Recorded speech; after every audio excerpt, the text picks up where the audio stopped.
My name is Lily, working here at Kaiser Oakland PICU, and this is Christine, and this is Margaret, our patient. So today we're going to be discussing how to set up an EVD when the patient comes fresh from the OR with an EVD, how to do a zeroing, and how to do a manual ICP, and a little bit of troubleshooting, what you can do as well in special circumstances. So for the setup, I'll let Christine go ahead and take that over. So for the setup, you will need an empty IV pole, and then you will need the blue leveling system that will have a laser light on it. You will want to check and make sure your light is functioning. If your light is not functioning, you will need to change the batteries, which take a special battery in. And then you will just push this light and you should see the little laser light come on. And then when your patient comes back from the OR, they will have the collection chamber laying in bed with them. You will grab the collection chamber. You will start up here at the top with the leveling system. You will begin to bring it down. You will use the centimeter of water side to go to your prescribed level. This patient will say is at 10 centimeters of water. So you will come down to 10. You will use your screw to tighten so that your chamber does not flow around. And then you will use this clip and you will come onto the blue, clip on. Make sure your stopcock is off to your transducer at this time. And then you will connect up to your monitor with a pressure cable, making sure that the monitor is labeled correctly with ICP. Yes. Okay, and so now we're going to go ahead and double check, and we'd like to make sure that we are zeroed and leveled at the tragus. And so it looks like we just need to drop a tiny bit here with Margaret. There we go. And now we're going to go ahead and do a zero.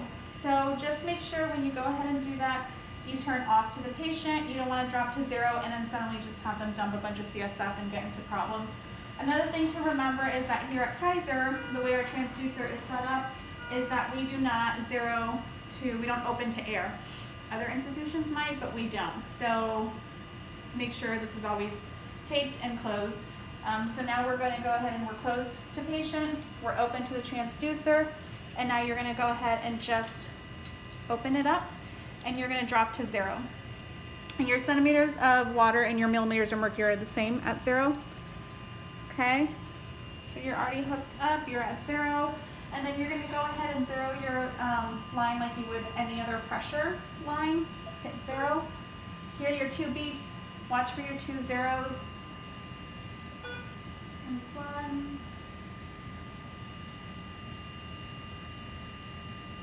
All right, there we go. That's our second one.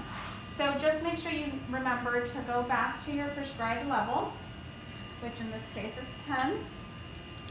And make sure you open your patient back up if that is what was prescribed, correct?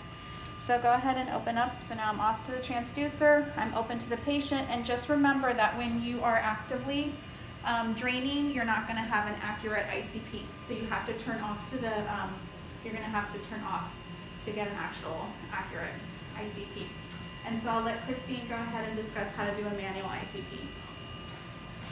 To do a manual ICP, the reason we're doing it is you want to correlate the ICP pressure that you're getting on your monitor to a manual one to make sure they correlate, and we will discuss what you do if they do not correlate.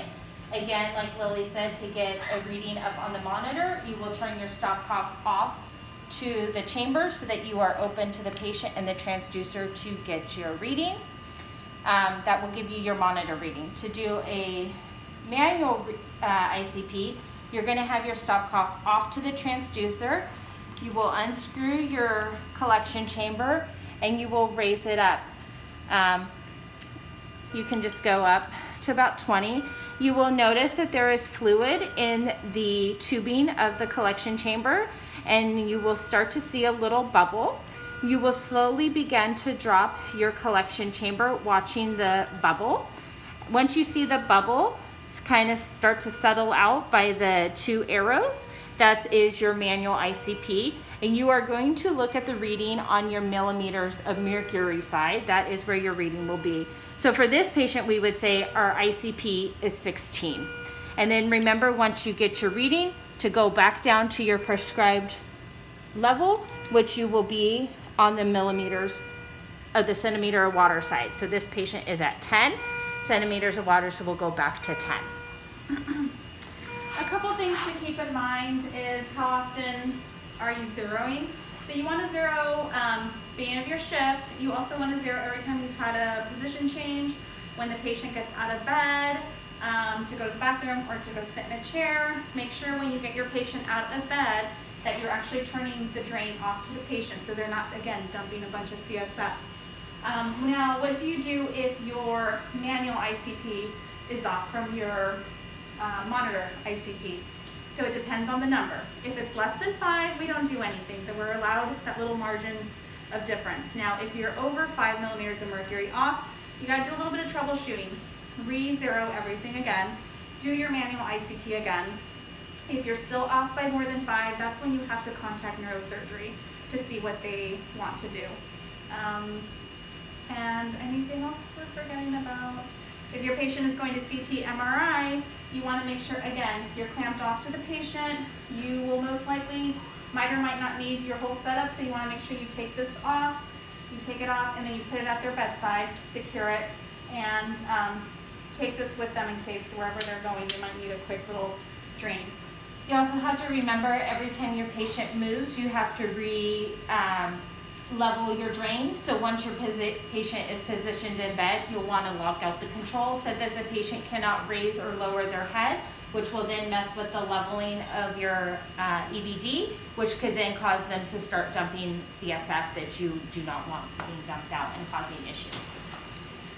And now our patient went ahead and turned her head, and now she's on her side. So it's a position change, right? So we want to go ahead and make sure that she is still level. Tell them if they can to close their eyes so we're not hurting their eyes. And then if they're on their side, you would level in between their eyes. There we go.